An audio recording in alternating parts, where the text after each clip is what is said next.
नमस्कार. काव्य आणि कथेच्या या जगामध्ये आपल्या सर्वांचे मनःपूर्वक स्वागत. कधी कधी आपण श्रद्धेला अंधश्रद्धा समजतो आणि भक्तीची खरी ताकद अनुभवायची संधीच गमावतो. पण जेव्हा विठ्ठल स्वतः आपल्या आयुष्यात एखादा संकेत देतो, तेव्हा अहंकाराचे सारे पडदे दूर होतात. अशीच एका दाम्पत्याच्या आयुष्यात घडलेली मनाला स्पर्श करणारी कथा आहे वारी. लेखक आहेत कृष्ण केशव देशमुख. अभिवाचन करिश्मा गडकरी. चला ऐकूया. शंतनूला प्रवास करण्याची, वेगवेगळी शहरं फिरण्याची, हिल स्टेशनवर जाण्याची खूप आवड होती, छंद होता. आणि लग्न झाल्यापासून असा एकही वीकेंड गेला नव्हता की तो शरयूला घेऊन बाहेर फिरायला गेला नव्हता. आणि आज पहिल्यांदाच वीकेंडला त्याच्यावर घरी राहायची वेळ आली होती. याच कारणावरून त्याची रात्री शरयूशी मोठी वादावादी झाली होती. शंतनू, अरे तुला सांगायचंच राहिलं. रात्रीच बेडवरचं पांघरूण झटकत शरयू म्हणाली. उद्याच्या शनिवारी रविवारी आपण कुठेही फिरायला जाणार नाही. उद्या परवा आपल्याला पंढरपूरच्या आषाढी वारीला जायचे. आपल्या भागातल्या नगरसेवकांनी सर्व व्यवस्था केली आहे आणि सोसायटीतील मी आणि अजून 4-5 तरुण कपल्सने आपली नावं त्यांच्याकडे दिली आहेत. विठ्ठलाच्या कृपेने किती छान योग आलाय ना. लहानपणापासून शरयू प्रचंड भाविक आणि श्रद्धाळू होती. सोमवारी महादेव, बुधवारी विठ्ठल आणि गुरुवारी दत्त मंदिरात जाऊन दर्शन घेतल्याशिवाय ती जेवण करीत नसे. शंतनूचं मात्र याच्या उलट होतं. आयुष्यात जे काही होत असतं ते आपल्या पूर्वकर्माचं फळ असतं आणि ते कोणताही देव आला तरी बदलू शकत नाही, हा त्याचा आवडता सिद्धांत होता. देवधर्म, पूजा अर्चा यावर त्याची अजिबात श्रद्धा नव्हती. आणि आता शरयू त्याला पंढरपूरच्या वारीला घेऊन जायला निघाली होती.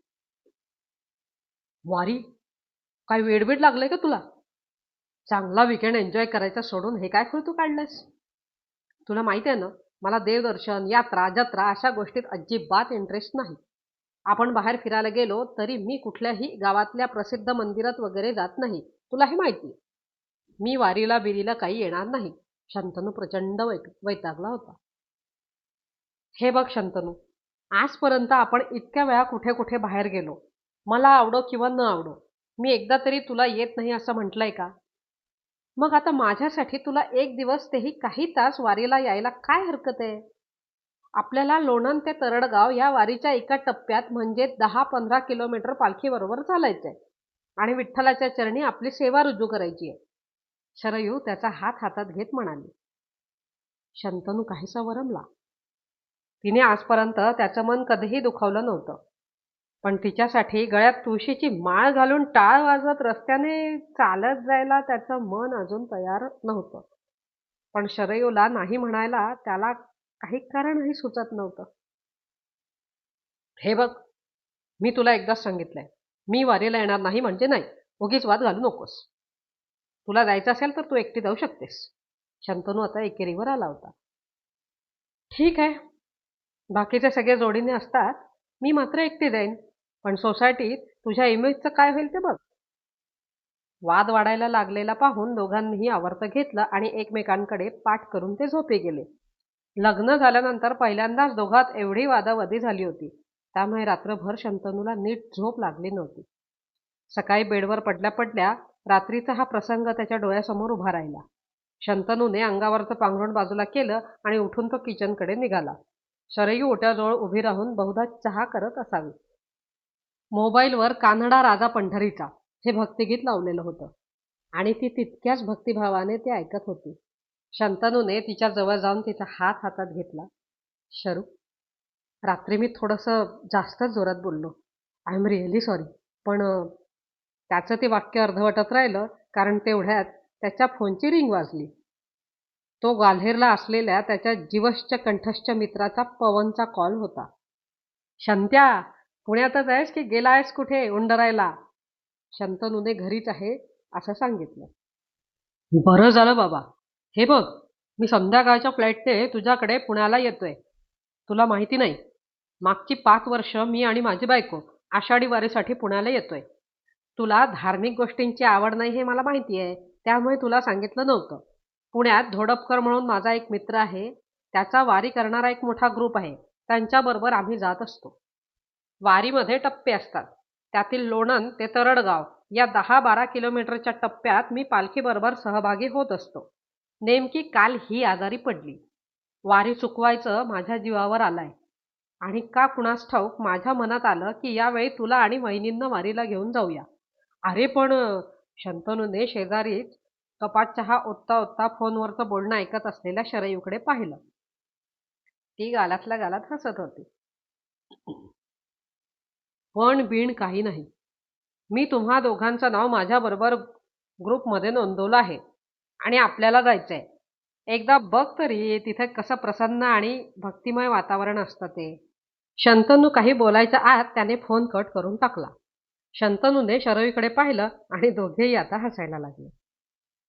मी रात्री वारीला जायचं म्हटलं तर माझ्याशी भांडायला लागलास आणि आता मित्रापुढे मात्र गपगार. चहाचा कप त्याच्यापुढे ठेवत शरयू लटक्या रागाने म्हणाली. शंतनू मात्र आश्चर्यचकित झाला होता. काल शरयूने वारीच्या ज्या टप्प्यात सहभागी व्हायचं असं सांगितलं होतं त्याच टप्प्यात सहभागी होण्यासाठी त्याला आज पवनचा फोन आला होता. इतकंच नाही तर त्याने ग्रुपवर त्याचं नावही नोंदवून टाकलं होतं.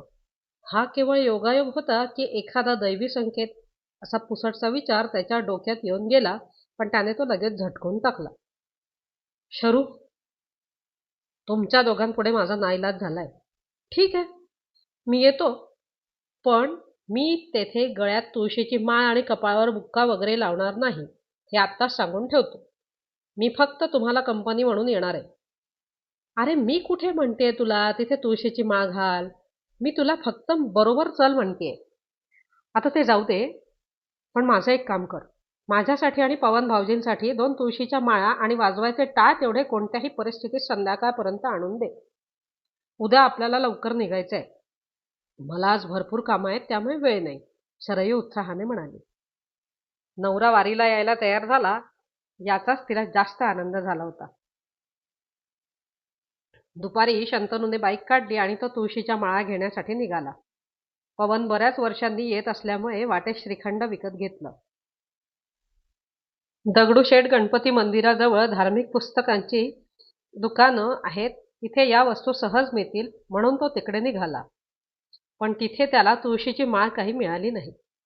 त्यानंतर पुण्यातल्या सगळ्या प्रसिद्ध मंदिराजवळची धार्मिक दुकानं त्यानं बघितली, पण कुठेही त्याला तुळशीची माळ मिळाली नाही.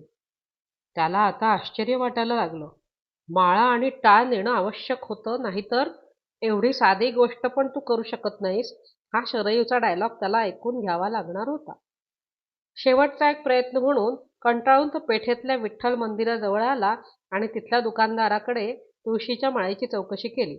दुकान बंद करता करता तो म्हणाला, साहेब, तुम्हाला तुळशीची माळ सध्या पुण्यात कुठेही मिळणार नाही. परवा पुण्यात 2 पालख्या येऊन गेल्या. त्या दिवशीच सगळ्या दुकानदारांकडच्या तुळशीच्या माळा आणि इतर वस्तू संपून गेल्या. आता नवीन वस्तू यायला निदान 2 दिवस तरी लागतील. तुळशीची माळ कुठेही न मिळाल्याचे कारण त्याच्या आता लक्षात आले. निराश होऊन त्याने बाईक स्टार्ट केली. इतक्यात अंगात मळकट पांढरा शर्ट, कपाळावर पांढरा उभा टिळा आणि डोक्यावर पागोटे घातलेला एक काळासावळा गृहस्थ मंदिरातून त्याच्याकडे येताना दिसला. त्याच्या हातात तुळशीच्या माळा असलेली प्लास्टिकची पिशवी लटकत होती. साहेब, मी तुमचं बोलणं ऐकत होतो. तुम्हाला तुळशीच्या माळा पाहिजेत ना? घ्या. त्याने हातातल्या पिशवीतील 2 माळा काढून त्याच्या हातावर ठेवल्या. शंतनू आश्चर्यचकित झाला. ज्या माळा घेण्यासाठी तो गेले 2 तास गावभर फिरत होता त्या त्याच्या समोर होत्या. अहो, पण काका, तुम्हाला लागणार नाहीत का या माळा? तुम्ही तर वारकरी दिसताय आणि याचे पैसे किती द्यायचे? साहेब, तुम्हाला किती द्यायचे तेवढे द्या. माझं वारीला जायचं रहित झालंय. दुसरं महत्वाचं काम निघालं. त्यांनी माळा शंतनूच्या हातावर ठेवल्या. शंतनूने माळा घेतल्या आणि पैसे देण्यासाठी खिशात हात घातला. खिशात 500ची नोट होती. काका, 2 मिनिटं थांबा, मी नोट सुट्टी करून आणतो. शंतनूचा मोठा प्रश्न सुटला होता. घाईघाईने जवळच्या दुकानात जाऊन तो सुटे पैसे घेऊन आला आणि काय आश्चर्य, ते गृहस्थ कुठेच दिसत नव्हते. त्याने आजूबाजूला पाहिलं, पण त्यांचा कुठेही मागमूस नव्हता. पैसे न घेताच ते नाहीसे झाले होते. शंतनूला आज हा आणखी एक धक्का बसला होता. आज सकाळपासून काही वेगळंच घडत होतं. अघटित घडत होतं.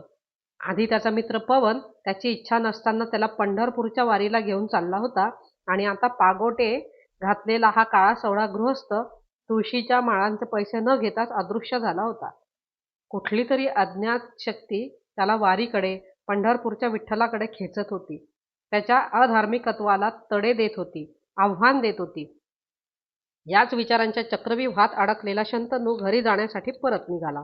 वाटेत ट्रॅफिक लागल्यामुळे त्याला घरी पोहोचेपर्यंत उशीर झाला होता. सरयूने दार उघडले. अरे किती उशीर! साध्या तुळशीच्या 2 माळा आणायला एवढा वेळ? मी आता फोन करणारच होते तुला. शंतनू काही बोलला नाही.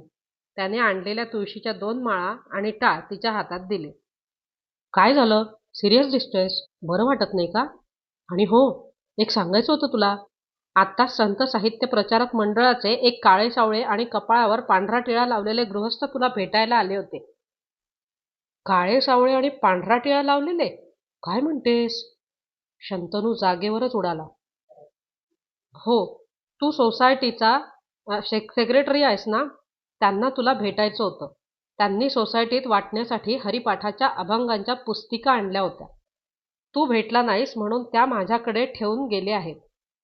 शंतनू, अरे आपण वारीला जायचं ठरवलं आणि आज हरिपाठाचे अभंग न मागता आपल्या घरी आले. खरंच देवा विठ्ठला, तुझी कृपा अगाध आहे. शरयूने भक्तिभावाने आपले हात जोडले. शंतनू आता उतावळी झाला होता. कुठे आहे ती पुस्तकं? ती काय प्लास्टिकच्या पिशवीत सेंटर टेबलवर ठेवली आहेत, शरयू म्हणाली. शंतनू अधीरपणे टेबल जवळ गेला. ज्या प्लास्टिकच्या पिशवीतून आणलेल्या तुळशीच्या माळा त्या काळ्या सावळ्या गृहस्थांनी त्याला दिल्या होत्या, तशाच पिशवीत हरिपाठाची पुस्तकं टेबलावर ठेवलेली होती. शंतनूचं अंग शहारून आलं. डोळे अश्रूंनी डबडबले होते. त्याच्या अहंकाराचा श्रद्धा, भक्तीच्या पवित्र भावनेने आज पराभव केला होता.